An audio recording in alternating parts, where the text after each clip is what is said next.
Hello, and welcome to an investment-minded view of used vehicle management. This is an Automotive News Power Training webinar, and is being brought to you today by vAuto and special guest, Dale Pollak. Thanks so much for joining us. My name is Dave Versicle. I am the Chief of Editorial Operations here at the Automotive News Group. And before we get to our speakers, allow me to share a few tips for managing this webinar. First of all, you are free to ask questions at any time, and we sure do expect them today. Simply type them into the Q&A box, which you're going to see on the left side of your webinar window. Hit submit. Those questions will come to me, and I will direct them to our speakers at the end of this hour. Also, if you'd like to enlarge the slides, just grab the frame with your mouse and pull it to the desired size. And to download the slides, click on the folder icon, which you're going to see there in that row of icons at the bottom of your console. Our speakers today are Dale Pollak and Chris Stutzman. Dale is the founder of vAuto. He's an executive vice president at parent Cox Automotive. And as a dealer, technology entrepreneur, and best-selling author, he has helped more than 10,000 auto dealers in North America make dramatic improvements in their new and used vehicle operations. Now, that's the formal script, but I will also add personally that Dale is one of the sharpest minds in the business.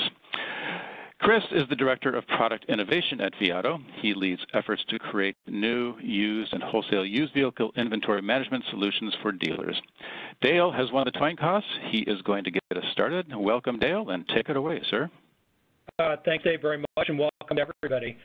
So I'm going to begin by saying something that sounds pretty crazy, but I believe that we are about to change the way that our industry manages used vehicle inventory again.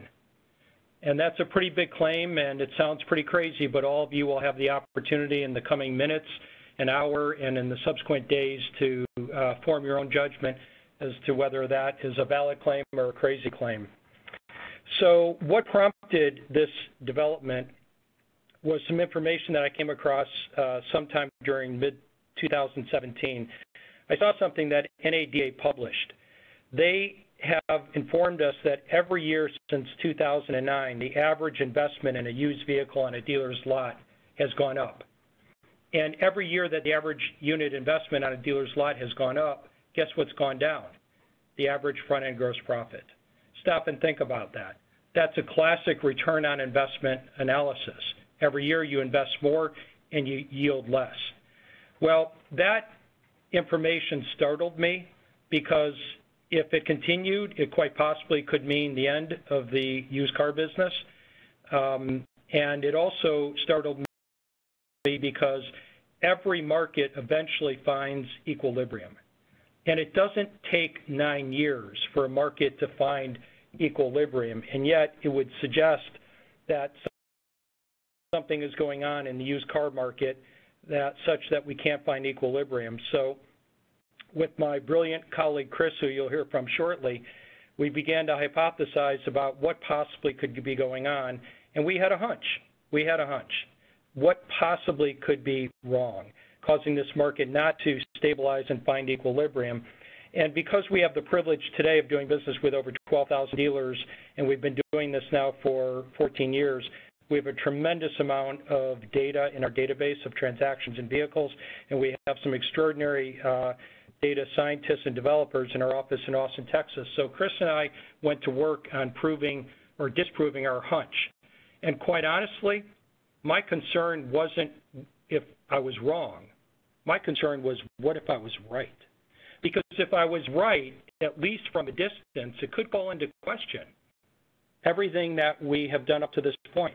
Possibly could call into question the validity of velocity management itself, that principle upon which we've built this company, that principle that we espouse, and we've helped thousands of dealers through the years. And when Chris and I dug into it, what we discovered was something extraordinary. We found that it was not a refutation, a rejection of velocity, but nor was it an evolution. It's not an evolution because what we're going to show you is so fundamental that it could change the course of the industry or a dealer's operation very quickly. So evolution suggests something very gradual or very incremental. This is absolutely fundamental and is big. So it's not a refutation of velocity, nor is it a evolution. And we struggled with what is it if it's neither a refutation or evolution. And I guess the best way we can describe it, it's beyond velocity, or it's a transcendence to velocity. Now, I'm going to be very candid with everybody. A lot of people in our universe, as we were developing this and talking about it, actually said to Chris and me, "You're not really going to do this, are you? You're not really going to say that, are you?" And the answer is yes, we are. And why? Because things change. Things have changed, and things continue to change. And unless we're prepared to change with it, we're going to be left behind. So we're making a difficult decision to introduce something that will, for many, on first glance, call into question many of the principles that we built our reputation and our company on. But I assure you, as you get to understand what we're going to show you, it is not in any way, shape, or form a refutation of velocity, and it's something quite extraordinary and beyond in evolution. So in order to begin to introduce the discovery, what I'm going to do in a moment is I'm going to ask Chris to show a very short video presentation which runs about 7 minutes, and then we'll pick it up from there. So Chris, if you would run the presentation, please. Sure. Let's start with two universal truths that we believe everyone familiar with used vehicle sales will agree with. Truth number one, the best outcomes occur when dealers optimize between turn and gross. And truth number two, the passing of time will diminish a vehicle's profit potential. Now, we'll come back to that second truth in a bit, but let's dive deeper into that first truth. The best outcomes occur when dealers optimize between turn and gross. And to do this, let's use the analogy of a seesaw, balanced on a fulcrum, turn sitting on one side, gross sitting on the other. When one goes up, the other goes down, and vice versa. And in the fulcrum, you'll see a calendar, because days in inventory is traditionally how we've managed the balance. Now, historically, I think we can all agree the seesaw looked like this. Dealers put the emphasis on gross, pushing gross up high at the expense of turn. But then this guy Pollak comes along with a crazy idea. The idea was that if you flip that emphasis and do it with discipline, really pushing up on turn, something interesting happens. Other factors come into play, and the one-for-one trade-off is broken. Pushing turn up high enough, consistently enough, can actually increase gross as well. Well, total gross, that is. An important part of this idea was recognizing that total gross is the true endgame, and then it can rise even as average gross dips. And this is where we were for a good run. Velocity had proven itself, and the industry accepted the norm that total gross was what should be focused on. That is, until it wasn't. As the trend of margin compression increased, there was some loss of equilibrium. It's become clear that there is a point at which average gross can dip too low and begin to pull down total gross in a way that more turn cannot overcome.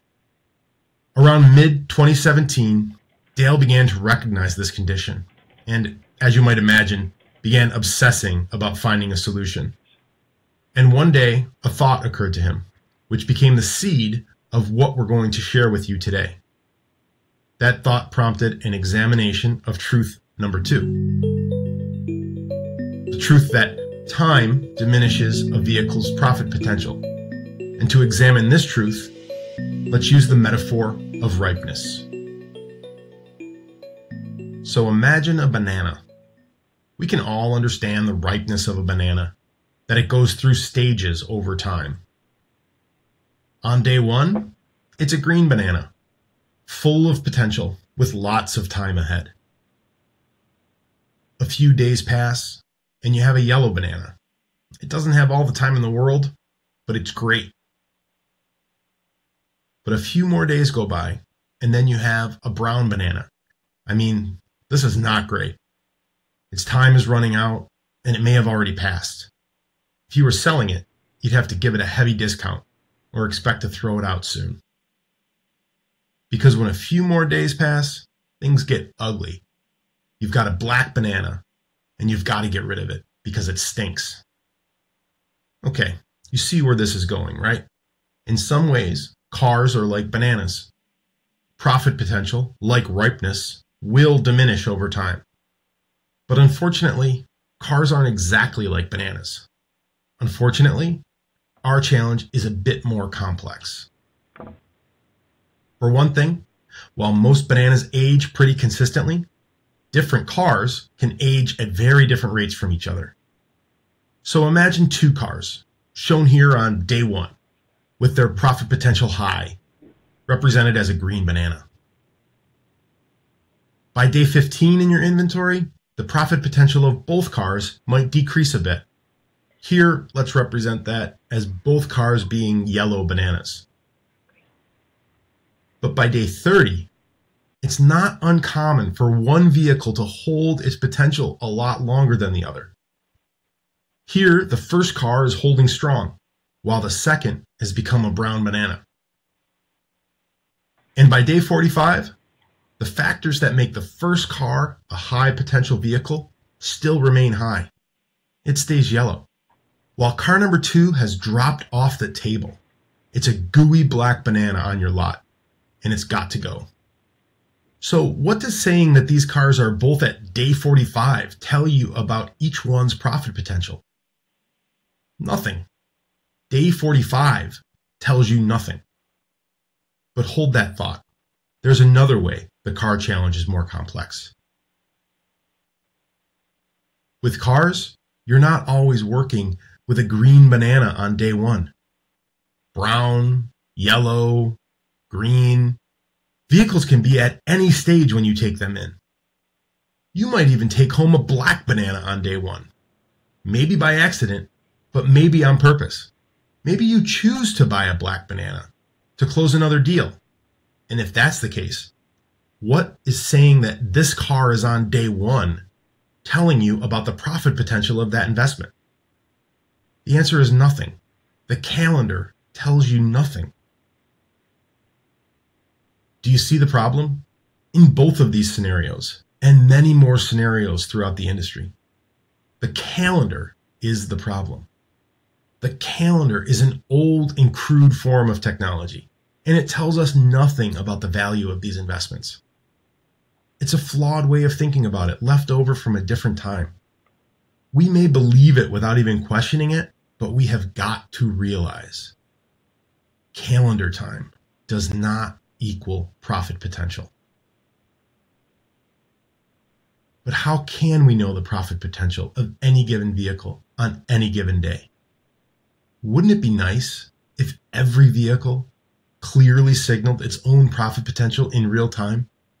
Signal it in a way like, I don't know, a banana? Well, it wouldn't just be nice. It's here, and it works. Introducing Provision Profit Time. Profit time is a new method of management. It's a shift in focus from the number of days you hold a vehicle to the profit potential each vehicle holds. And profit time is a new metric in provision. It's a leading indicator that's proven to have a strong correlation with real outcomes in the marketplace. So, about that margin compression challenge, the one that was pulling the velocity V out of balance, the answer is to stop making decisions with the calendar and start making them with profit time, optimizing margins on every vehicle, raising average gross, and bringing balance back to velocity. For dealers who are ready, it's time to ditch the calendar. It's time to optimize both turn and gross. Profit time. It's time to make money. All right, Dale.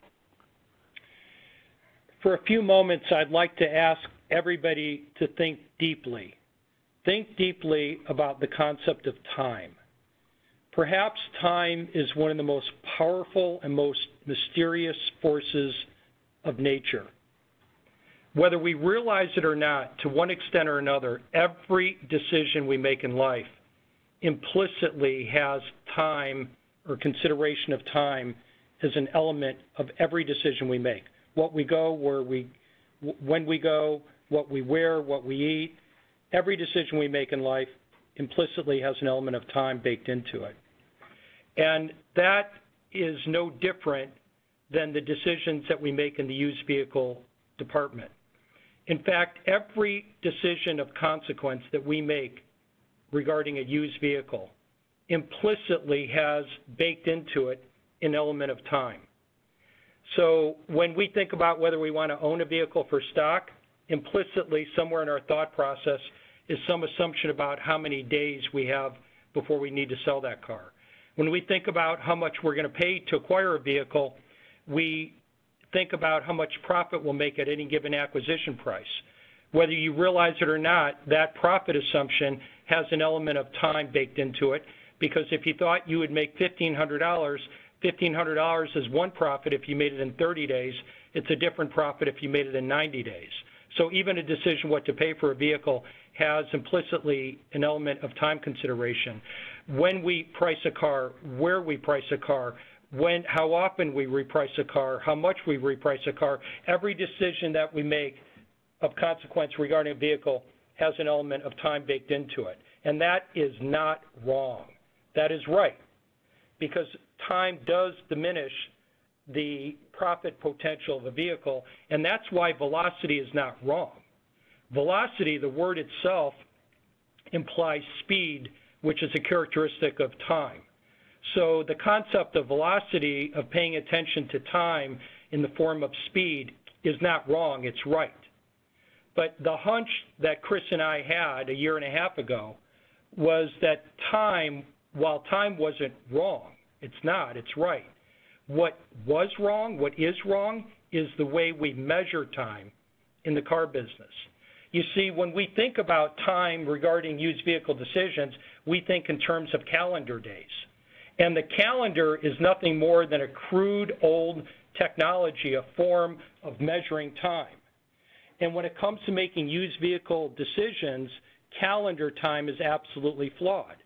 Because as you saw in the video, you have some vehicles that you bring into inventory which are essentially black bananas on day one. And what would calendar time tell you about that vehicle? It would tell you to relax, you got time. And you don't have time when you bring a brown or black banana in inventory on day one. And conversely, it's possible that on day 30 or perhaps even on day 45, it's not common, but it happens that you'll still have a yellow banana, a vehicle that still holds profit potential, and the calendar time would say, get rid of it, make it go away. And in fact, neither one of those are right.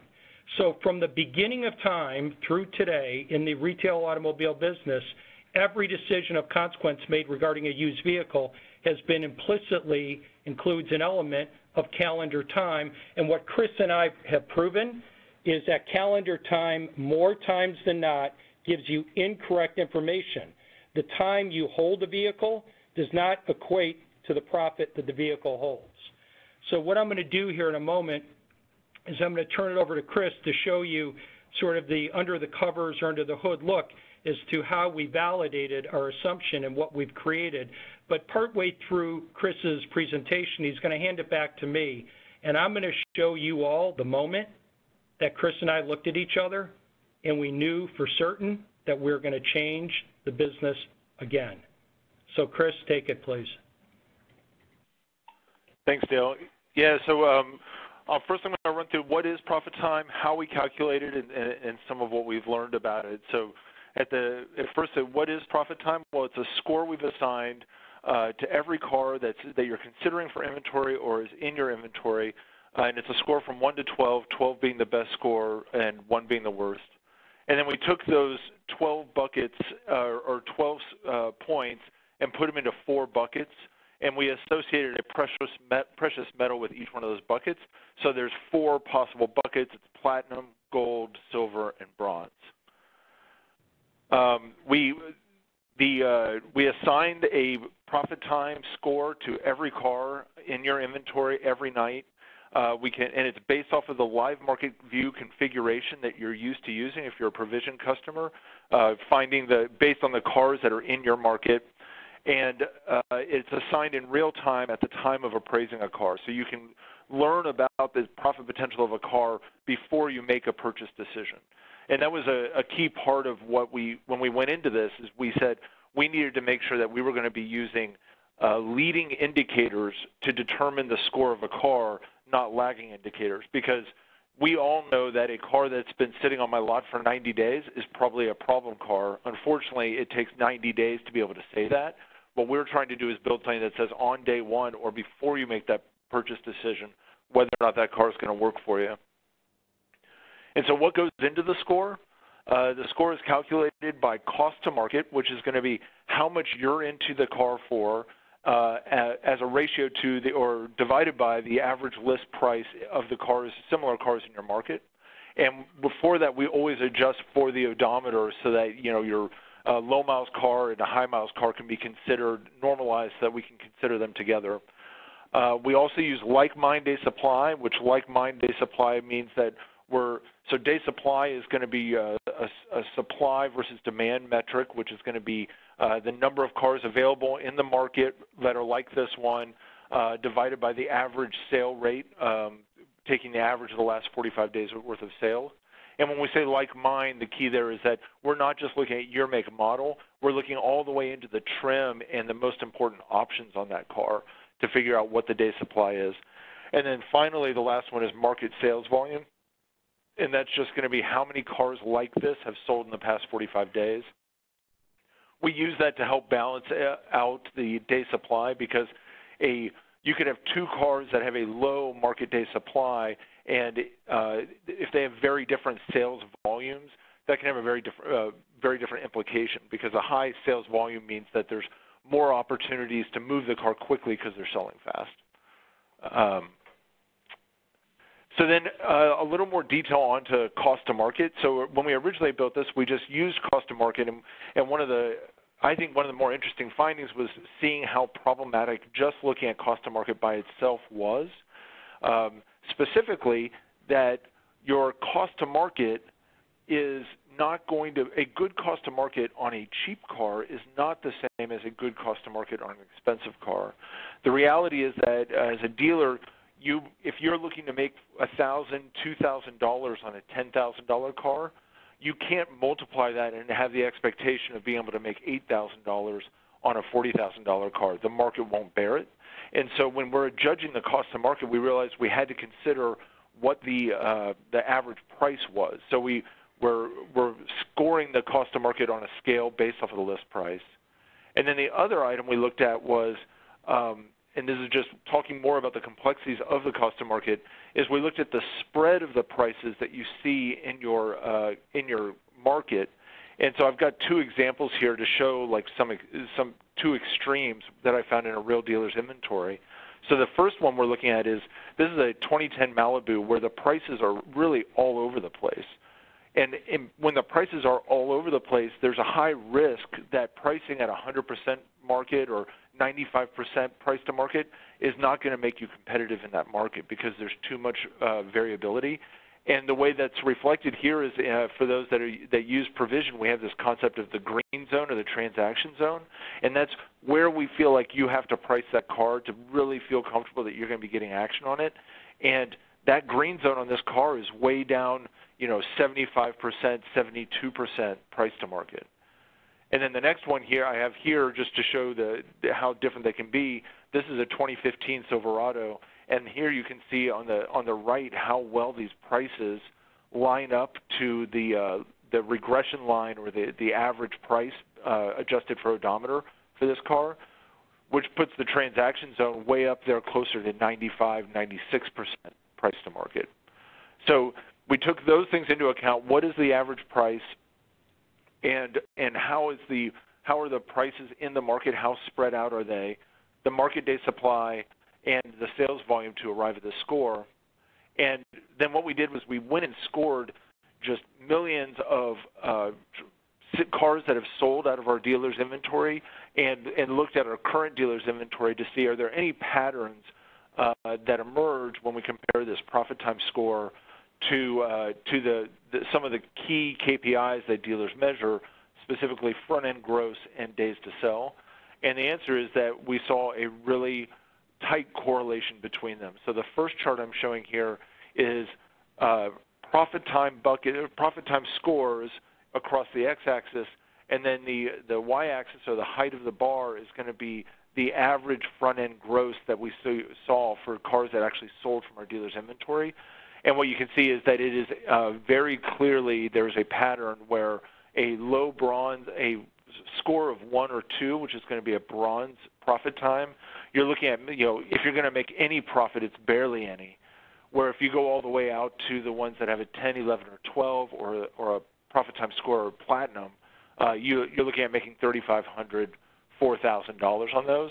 And then similarly, we saw a correlation between the profit time scores and days to sell. And it's an inverse relationship here, where the cars that have a really low profit time score take the longest to sell, and then the platinum cars, the ones with the highest profit time score, are selling the fastest. And you can see there's almost a 30-day spread in average days to sell in those buckets. So those were the two that we found, and then Dale, I'll let you talk about the last one that we saw. Yeah, so after we scored every dealer's inventory, every car, and we adjusted the score every night so it got a new score, and we put them into 4 buckets, and we've been doing this and testing this now for the better part of the last year and a half. One day, Chris and I said, you know what, let's take a look. If we rolled up all dealers as if they were one dealer and put all their inventory into these 4 buckets, what would it look like? And Chris, put that up there and tell me when it's there, please. This is the moment we knew we were going to change.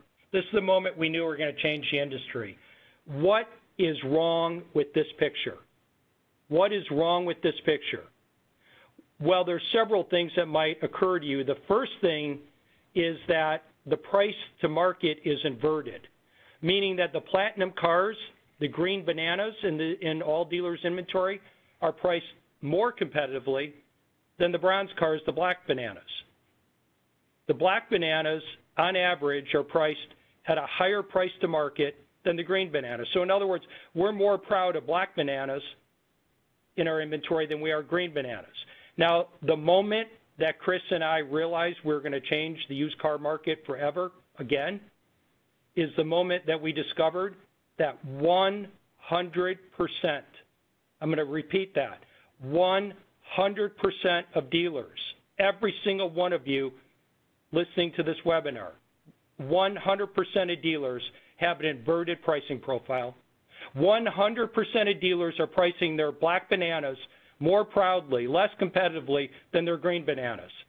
Now, can anybody in the universe justify that? Absolutely not. And yet, 100% of dealers are doing this. Now, how could you say 100% of dealers do anything, let alone something irrational? How could you ever say that? Well, we spent a fair amount of time trying to understand how 100% of dealers could be pricing used vehicle inventory in an irrational manner, because nobody would defend the practice of pricing their black bananas, the cars that they own for too much money with high market day supply and low volume, less competitively than their cars that have more profit time and left on them. How could you explain that? Well, there's two things going on here. The first thing that's going on is 100% of dealers make decisions based on calendar time. And for the reasons that we've already reviewed and identified, the calendar more times than not gives us incorrect implication about a vehicle's profit. More times than not, it's telling us incorrectly about the potential profit a vehicle holds, and based on that erroneous information, we're making irrational decisions. That's the first reason. The second reason is fascinating. It has to do with human nature. Every human being on the face of the earth is a loss avoider. We all are loss avoiders, some more than others, but all of us are loss avoiders. So how does that manifest itself in the used car department? Well, when we have a vehicle in inventory, a black banana, a bronze car, one that we own for too much money, that's a dog in the market, and is low volume, guess what we do? Guess what we don't do? We don't price it as it should be priced. We price it too high, hoping and praying to get lucky, which perhaps at one time in a previous era of the used car business might have been a rational thing to do. Today it's completely irrational to do, but yet that's what we do. And then here's the problem. While we're holding out to get lucky, hoping and praying on a large percentage of our inventory, there's a dealer saying, we need volume, we need volume, we need volume. And there's a guy named Dale Pollak who says, turn them, turn them, turn them, turn them. So where do you think the managers go to get volume and turn? They go to where it's easy. They go to the platinum and bronze cars. Because after all, if they price those cars to sell them and get volume and turn, who's going to argue about a $2,000 profit? Until they realize it could have and would have been a $3,500, $4,000 profit if they'd done it correctly. So that's why those are the two reasons. 100% of dealers from the beginning of the industry are making decisions based on a flawed assumption that the amount of time that you hold the vehicle equates to the profit the vehicle holds. And the second reason 100% of dealers are doing something irrational is because we don't have machines making decisions. We have people, and people are flawed to the extent that they're not willing to face reality when reality presents itself, or at least they're not willing to do it quickly. And that's why 100% of dealers are pricing their vehicles in an irrational manner, and then we're wondering why we're not having outcomes as we think we should. And this answers the question why we are in a 9-year cycle where every year we invest more money and make less. The answer is because we are doing it wrong. Absolutely doing it wrong, and there's nobody that can present a logical argument otherwise. So now with the ability to identify every vehicle every day based on its true potential, profit potential that it holds, we're able to give dealers guidance as to how to do it better. Now, the system will not make the decision for you, and therein lies a challenge. But what the system will do, as Chris is now going to demonstrate, is to allow you and your managers to recognize your inventory for what it is and prompt you to make the right and best decision using new and better information and data. So, Chris, maybe you could show us how that works. Sure. So I'm going to go ahead and jump out of the presentation and share my screen. So what we're going to look at is this is a live dealer in our system, and what I'm showing is actually a dealer that we've been spending probably the past month or 6 weeks working with and trying to give guidance on how to price using the new profit time score. And you can see that he has started, this dealership has started to get a more rational pricing rules and for their portfolio by looking at the average price to market here. It's not as extreme as maybe we would like it to be, but you can definitely see that those platinum cars are the price most aggressively, or have the highest price compared to the market, down to the bronze cars have the lowest price of the market. But you can see that their inventory breakout is very similar to what we saw for the national averages. But this tool we're providing here is a quick way for a dealer to say, am I treating my portfolio of investments, my inventory that I have right now, am I making rational decisions when it comes to pricing it? And this is how we're going to judge it. And then from here, you can click into each one of those cars and make sure that you're comfortable with those pricing decisions. But really focusing on, are there places where we're giving away too much gross on those platinum cars? Are they cars where we got into them great and now we're giving too much of that discount back to the customer? And then also on those bronze cars, are there some cars that have been recently added to inventory that I know I'm not going to be able to make any money on, but I'm not willing to make the pricing decisions that I need to make to get off of my lot so that I can make room for some better cars, some better bananas. And then the other thing I wanted to show real quick is how this can be used tactically when you're evaluating cars to bring into inventory, and talk a little bit about how this goes with some of the other scores that Provision has been using to help dealers buy cars and manage their inventory. So what we're looking at here is the vAuto appraisal page, where you would come here and appraise a car that you're considering for trade-in. And what I want to draw your attention to is this box at the top right where you can see the word profit time. there are three metrics, there are three scores that we're really going to focus on with our dealers as we consider how to bring in cars. Profit time, we've been talking about a lot today, and then the other two are ones that have been around for quite a while. The stocking grade on the left, which is a B for this car, and then your strategy action, a -3 on the right, which tells you how many of these you need for your lot. And what we're realizing and what we're coaching dealers on is appreciating the complexity of this problem and having a good strategy at your dealership for dealing with this problem. And what it is that, so the stocking grade is telling us how good this car is for my market, this kind of car for my market. The strategy action is telling me how badly do I need a car like this one on my lot. And then finally, the profit time is telling me how likely I am to be able to make my money on this car. So you might put different emphasis on different ones of these, different scores depending on where you are as a dealership. If you are starving for inventory and are really struggling with a mix of cars on your lot, you might put a much higher emphasis on strategy action and walk away from this car that we see, which is a gold with a profit time of 8 and a stocking grade of B, because you just have too many cars like this, too many heavy trucks in this price range. And just showing some other ones that you might look at. Well, here's I've got one that's got a profit times score of 2, so this is a black banana, but I need some of these cars. I've got a +1 strategy action, and my stocking grade is a B, so this one's pretty good for my market. Well, if I feel like I'm losing deals because I don't have the right metal on my parking lot, then I might still jump on this, even though I know I'm not going to make any front-end gross. I can price it right, get it off my lot, in the first weeks that I have it, and try and make some of that money in the F&I office. And then just, one more example here. I have one that's sort of in the middle. It's a silver car. It's got a profit time score of 6, and then it has a strategy action of -7. So I'm far overstocked on these, but it's pretty good for the market, and there's a little bit of time to make some money on it. And so when I'm evaluating a car, like I might be able to evaluating a car at auction or a car that I can go buy, I can make the decision based on what's most important to my lot. And then also when I'm trying to make a deal at my dealership and a new car deal and I'm processing a trade-in, I know I'm still going to need to make those new car deals and I'm going to need to make compromises on these cars, but I can go into it with my eyes wide open and I can form a strategy for liquidating this car day one based off of the amount of time I have left, the amount of profit time I have left in that car. So that's just a real quick introduction. It's going to show up in different parts of the app and really follow you. What we've really done is pulled the calendar out of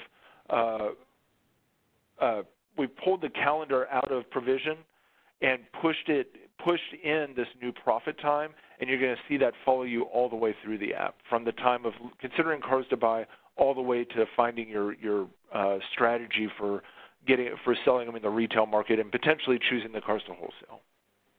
So, Chris, if you would just for a moment put that national composite back up on the screen, I'd like to point out a few observations. Sure. When a dealer sees their inventory for the first time in this 4 precious metal bucket construct, the first thing other than the inverted price that they have on their lot, being more proud of black bananas than green bananas, the other thing that sticks out to dealers is the distribution of the vehicles in the buckets. So the distribution that you see on the screen here is very, very similar to what you'll probably see at your dealership. And sort of the startling revelation is that for most every dealer, somewhere close to half their inventory are black bananas. Now, I want to make a couple points about that. The first is I've seen managers and dealers react like, oh my gosh, we must be doing something wrong. Half of our inventory are bronze cars, black bananas. And in reality, you're not doing anything at all. The fact that for most every dealer, roughly half of their inventory is black bananas is simply a reflection of the reality of the margin compression in today's market. I mean, this is the reality of the business today, whether you like it or not, is that there just aren't many opportunities to buy cars where you don't have to pay up for them. So, I don't really think it's reasonable to believe that you're going to be able to change, nor should you try and change the distribution of your vehicles in these four buckets in any big way. You might be able to do it on the margin a little bit by making smarter decisions with the tool that Chris showed you, but the business is the business. And, there just aren't many places you can go to bring home platinum and gold cars. You've got to do business, and when you do business, it's generally what's going to happen.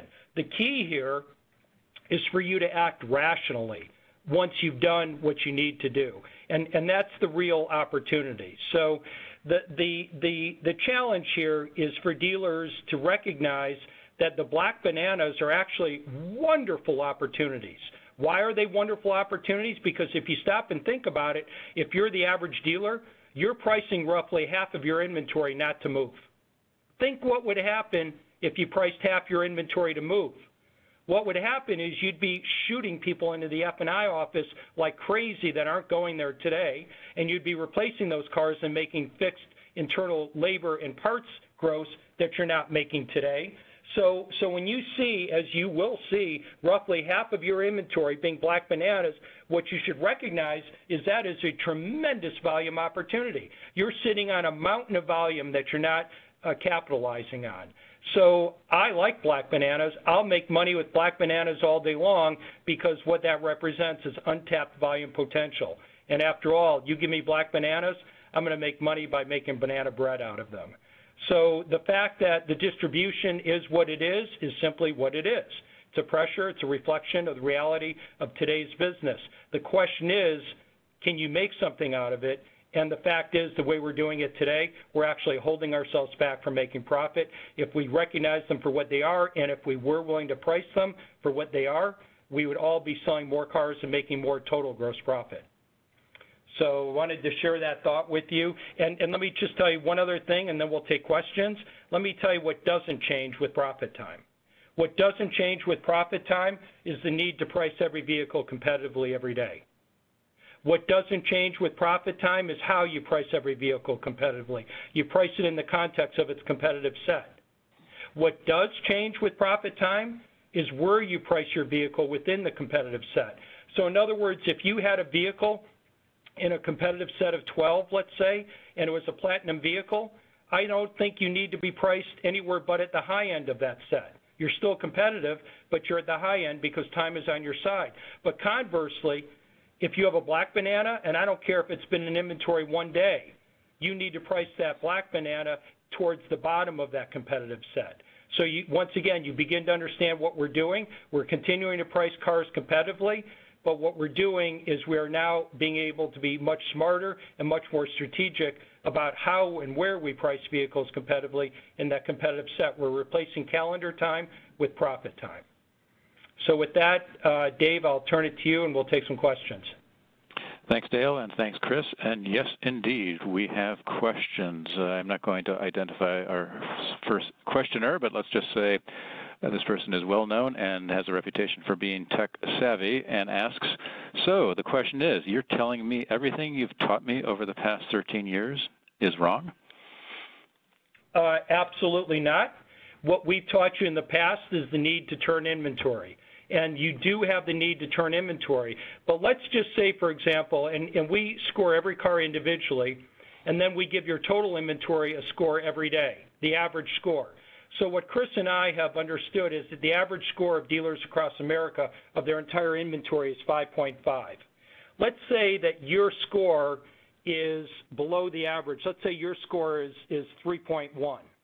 What does that mean? That means that you have more brown and black bananas than the average dealer. So what you're going to need to do when you have brown and black bananas is you're going to need to turn them faster, because the shelf life of those vehicles, the profit potential of those vehicles is very brief. You're going to need to turn your inventory faster. But conversely, let's say that you had an average score of your inventory today of a 7, above the average. That means that you have a greater percentage of platinum and gold bananas, or yellow and green bananas, a greater percentage than the average dealer. And if that's the case, time is on your side. And if you happen to be turning your inventory very quickly, let's say 16, 17, 18 retail turns per year, maybe you're over-indexing on turn, leaving gross on the table. So in that case, we might say to you, maybe we should slow that turn down a little bit. So it's an adjustment to some of our previous philosophies, because things have changed. Margin compression has made it such that you cannot automatically just make it up with turns when margins get so low.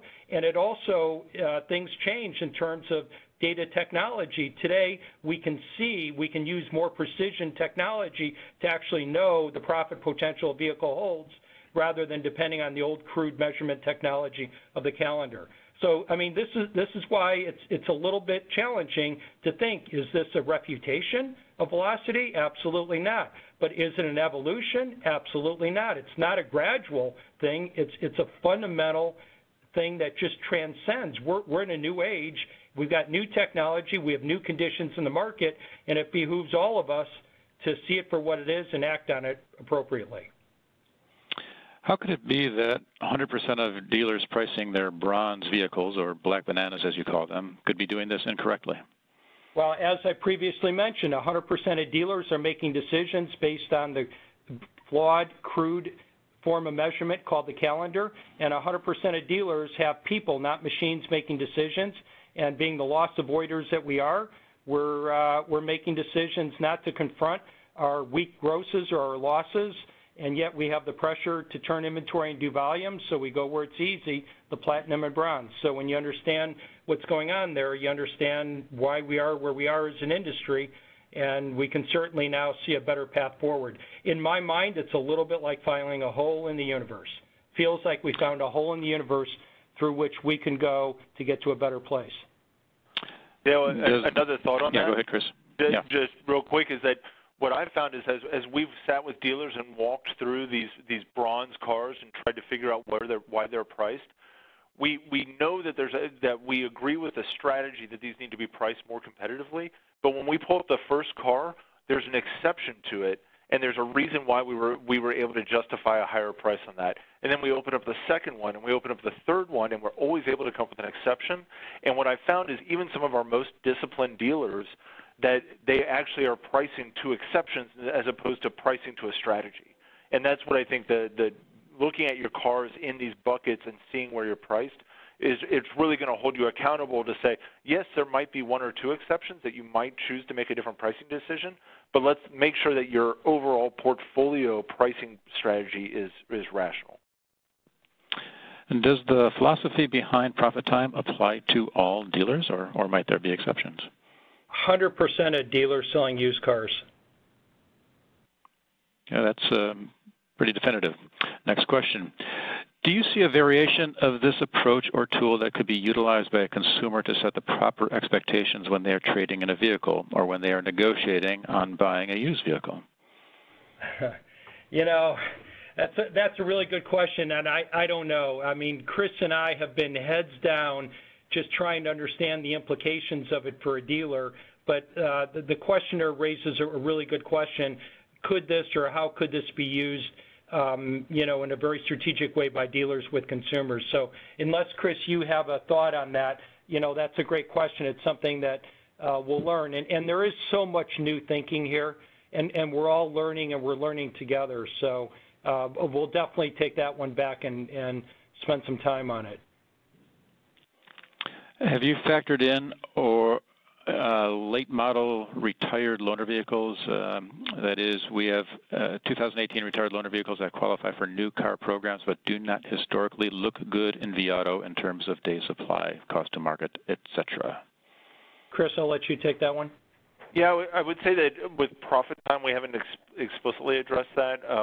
We've been focused a lot, our data scientists have been looking at some inconsistencies and problems with competitive sets, and these loaner cars keep coming up as you know, where do they belong? Do we treat them as new cars because they get the financing and rebates from the OEM, or do we treat them as used cars because they actually have higher miles and have an in-service date? And my unfortunate answer is that those are challenging cars.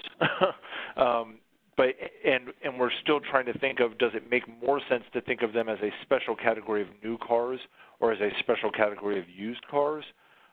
So I'd say more to come on that, but specifically with regards to profit time, I don't really have a good answer for that.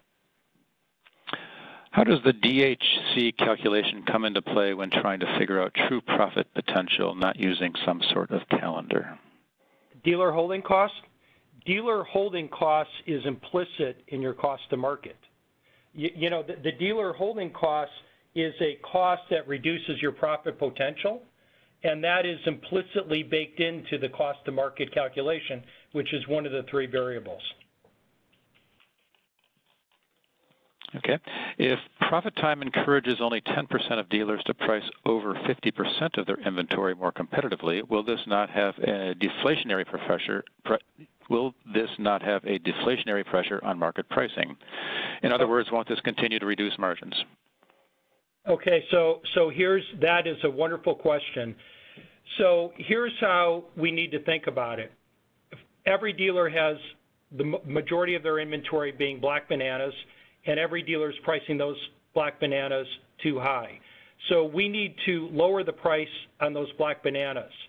And the day we start profit time, the average age of your bronze cars, your black bananas, we've noticed to be around 60 days. And when we price those black bananas that have been sitting around on the shelf for 60 days to go away, it is going to be painful. It's going to be very painful to your front-end gross profit. But listen, it's reality. You're going to eventually get around to putting the right price on those cars, but it's going to be very painful. So if we graphed your average gross, it would probably look like a J-curve. Until we take off the table all those black bananas that are up to, a lot of them are old, 30, 40, 50, 60 days old. Until those cars go away, to make them go away, yes, we're going to have to price them in such a way where there's going to be, as you referred to it, as a deflationary effect on the gross. But here's the key. We will always have a large percentage of our inventory being bronze cars, black bananas, because that's the reality of the business.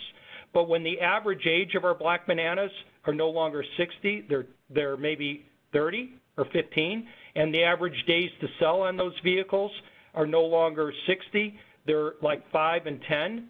When we have black bananas that are fresher and we're moving them more quickly, what do you think is going to happen to your average gross? It's going to go up. It's going to go up beyond what it is today, because today what's pulling your average down is you eventually get around to selling all of your black bananas, but you're doing it later rather than sooner. So the initial experience getting those black bananas off the table is going to be painful, but once you have fresher black bananas and you eliminate black bananas quicker, your gross will absolutely go up. But here is a very fundamental point I'd like everyone to think deeply about. When we have roughly half of our inventory that we're sitting on top of, pricing them in a way where they're not going to move, what we're doing is we're trying to optimize our front-end gross profit in the used car department. We're trying to keep a high average gross profit, but in doing so, we keep 50% of our inventory, relatively speaking, locked up from moving.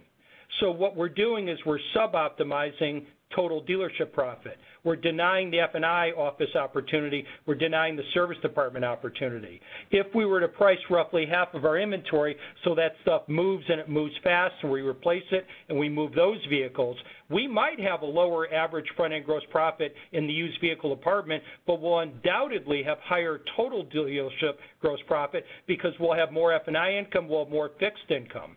But you see, the traditional way that an operator thinks about the dealership operation is that he or she wants it all. They want the high average gross profit in the used car department, and they want the high profit in the F&I and the service department. But in reality, when the market only allows you to have half your inventory that are not black bananas, or put another way, they force you to have half of your inventory that is black bananas, the reality is you don't get it to eat your cake, have your cake and eat it too. And when you try, as 100% of dealers are trying today, they might have a higher average front-end gross profit in the used car department, but they're absolutely sub-optimizing the total dealership profit by trying to maintain that high average profit by not addressing their black bananas properly. So I think really one of the challenges that we have with dealers adopting in the industry, understanding in appreciating profit time is that we have to modify the way we evaluate used vehicle department performance. I believe that we have to begin to evaluate it based on the used vehicle department's ability to increase total dealership gross profit as opposed to strictly maximizing used vehicle department gross profit, which ultimately sub-optimizes the rest of the dealership's departments. How do we combat the floor plan companies that are still using the calendar? The fees keep increasing each day. Are they going to adjust? Fascinating. So our parent company owns NextGear, which is one of the largest floor planning companies for used car dealers, and they have taken note of what we're doing. And I think that this is going to change the way that floor plan works, because today floor plan works on asking dealers to curtail the vehicle after a certain number of calendar days. And in reality, there are some vehicles that ought to have curtailment sooner and some vehicles that ought to have curtailment later, not based on calendar time, but based on profit time.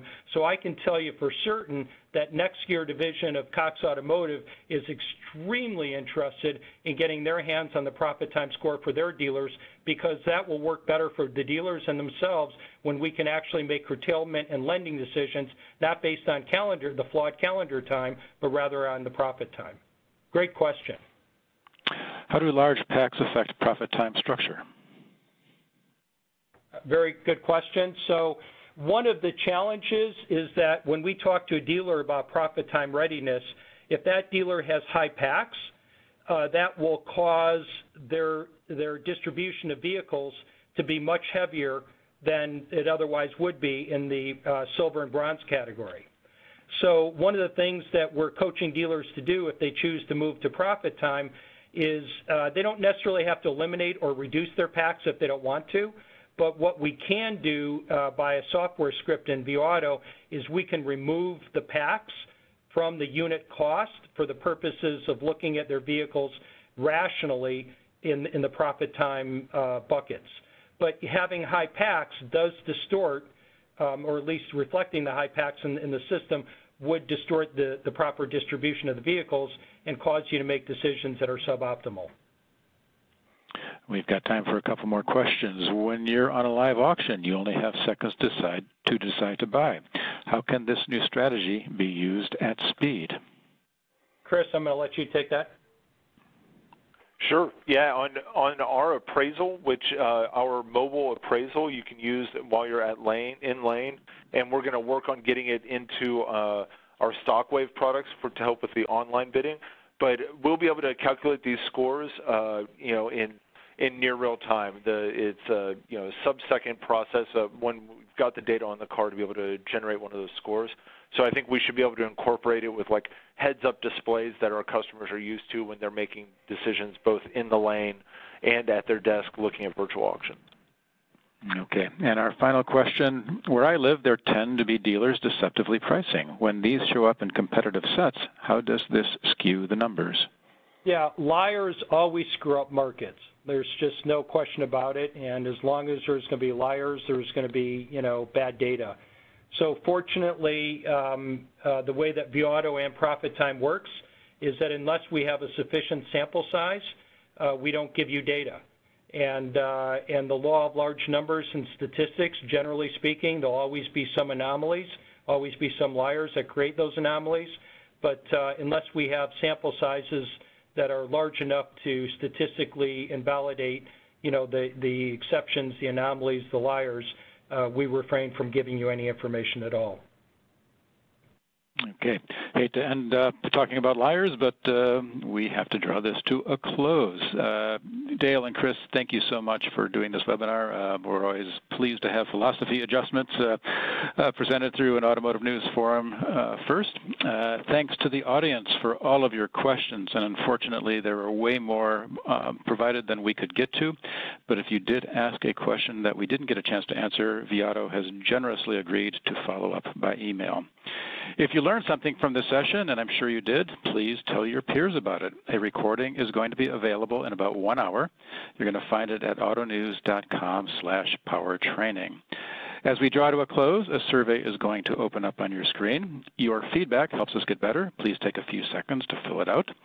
Thanks again to Dale and to Chris and to vAuto for bringing us this presentation. Thanks to all of you for joining us. And on behalf of everyone at Automotive News, have a great rest of your day. So long.